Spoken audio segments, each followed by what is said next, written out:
Sunlight streamed through the vibrant stained-glass panes of St. Mary's Chapel, painting colorful mosaics across the faces of feuding attendees. The aged wooden benches groaned softly as guests shifted eagerly. At the altar, framed by glowing candles and soft white blossoms, stood Sarah in her graceful lace gown, a veil flowing down her shoulders.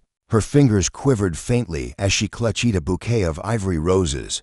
Opposite her stood Mike, but not the Mike she'd known for 2 years. The Mike she adored always sported worn jeans with oil smudges and plain tees. This Mike faced her in a tailored tank top that showed his strong arms, paired with sleek designer jeans that seemed untouched. His neatly cropped hair and trimmed beard were familiar, yet his posture had shifted. The modest slouch of a laboring man had morphed into the bold stance of someone he actually knew. The elderly priest between them seemed puzzled as Mike reached into his pocket, pulling out a tiny velvet case. This wasn't in the practiced ceremony. Sarah's face turned from delight to confusion as murmurs spread through the crowd. Before we exchange vows, Mike said, his voice calm yet warm, "There's something I must share, Sarah, something I should have revealed long ago." Sarah first met Mike on a rainy Tuesday evening, 18 months prior. Her old car had stalled on a quiet road outside town, with no phone signal and rain tapping her windshield. She felt a twinge of fear until a tow truck pulled up beside her. The driver introduced himself, plainly as Mike. "Looks like your timing belt's shot," he said after checking under the hood. His hands were broad and rough, with dark oil etched into the lines of his knuckles. "I can repair it at my shop, but parts might take a day or two." Sarah appreciated his direct approach. He didn't overwhelm her with technical terms or push unneeded fixes, unlike other mechanics she'd met. His small garage on the town's outskirts was neat but simple, with an office for paperwork and a modest apartment upstairs. "Been running this place for 3 years now," he shared as she waited for her sister to pick her up. "It's not fancy, but it's honest work." Over the following weeks, Sarah found reasons to pass by Mike's garage. Morning, she brought him coffee, saying it was just to thank him. He grinned widely, showing a small gap between his front teeth that she found charming. Their first date was unpretentious burgers at the locale dinner where everyone greeted Mike by name. He listened closely as she shared stories about teaching 3rd grade at the elementary school. Unlike other men she'd dated, Mike never tried to dazzle her with lavish gifts or bold gestures. Instead, he offered sincere care and steady dependability.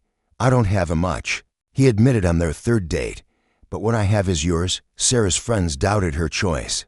Her college roommate, Lauren, was especially outspoken. "He's kind, Sarah, but don't you want someone with drive, someone who can give you the life you deserve." Sarah defended Mike fiercely. "He works harder than anyone I know, treats everyone with kindness, remembers my students' names when he mentioned them, and makes me smile. What more could I want?" As their bond grew, Sarah cherished the simple rhythm of life with Mike. Sunday mornings, reading the paper in his cozy kitchen, evening strolls through the nearby park, movie nights on his old but comfy couch. When he proposed 6 months ago, their ring was simple, a small diamond he'd saved for months to buy. Sarah accepted without a second thought. The wedding plans were shaped by their tight budget. Sarah chose a family heirloom dress worn by her grandmother. They picked that church where Sarah had worshipped since childhood. Mike apologized often for not contributing more money. "The garage barely makes ends meet some months," he said, ice lowered. "But I'll make it up to you someday," Sarah reassured him that lavish gestures didn't matter. She loved their life just as it was, which was why, standing before their gathered friends and family, Sarah felt her heart lurch as Mike began to speak words she never anticipated. "My name isn't just Mike Jenkins, the mechanic," he said, his voice resounding in the silent chapel. "It's Michelle Edward Harrington, sole heir to Harrington Motors." A collective gasp echoed from the benches. Sarah's father, in the front row, nearly dropped the handkerchief held tightly. "Harrington Motors," Sarah whispered, Herman struggling to grasp this revelation. Everyone knew Harrington Motors, the luxury car company with showrooms in every major city. Mike nodded slowly. 3 years ago, I left the corporate world behind. I was wary of being judged only by my familiar name and wealth.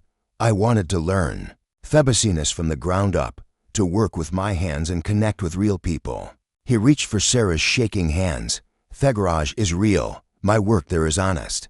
Beauty didn't tell you I own the building outrighter. That my modest business supports a scholarship program for young engineers from underprivileged backgrounds. Sarah's thoughts spiraled through every talk they'd had about finances, dreams, and their future.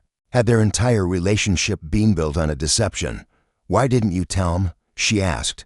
Her voice barely a whisper. Mike opened the velvet case, revealing a dazzling diamond ring that made her simple engagement band seem like a trinket. This was my grandmother's, he said softly. Beauty wanted you to love me for me, not my family's wealth.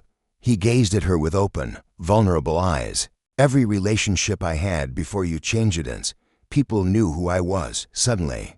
I wasn't Mike anymore, I was a Harrington, a walking bank account, a link to power. The priest coughed awkwardly as the crowd waited in tense silence. I planned to tell you after the wedding, Mike continued.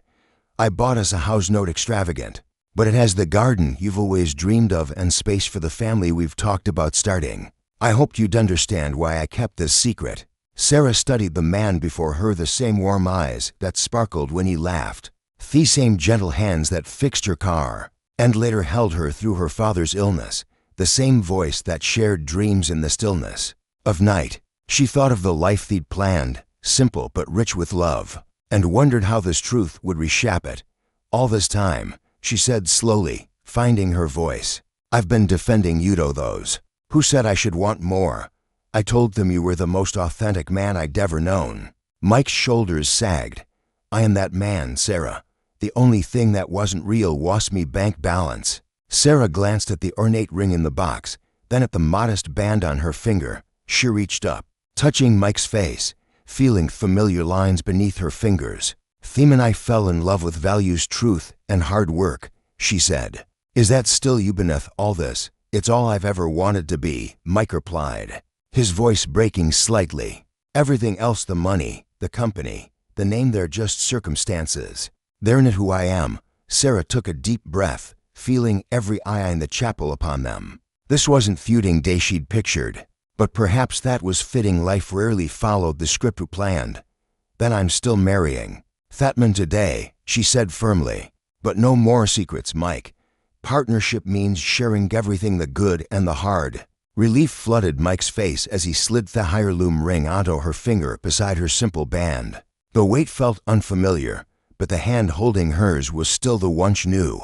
As the priest continued the ceremony, Sarah realized that while their circumstances had shifted dramatically, the core of their relationship, respect, care, and understanding, remained unshaken. The path ahead would look different than she'd imagined, but the man walking beside her was still the one she'd chosen, flaws and all. In that moment, bathed in the colorful glow off the stained glass above, Sarah and McKay began their married life with newfound honesty and the promise of a future richer than either had envisioned, not just in material wealth, but in the currency of truth and trust that would carry them through whatever lay ahead.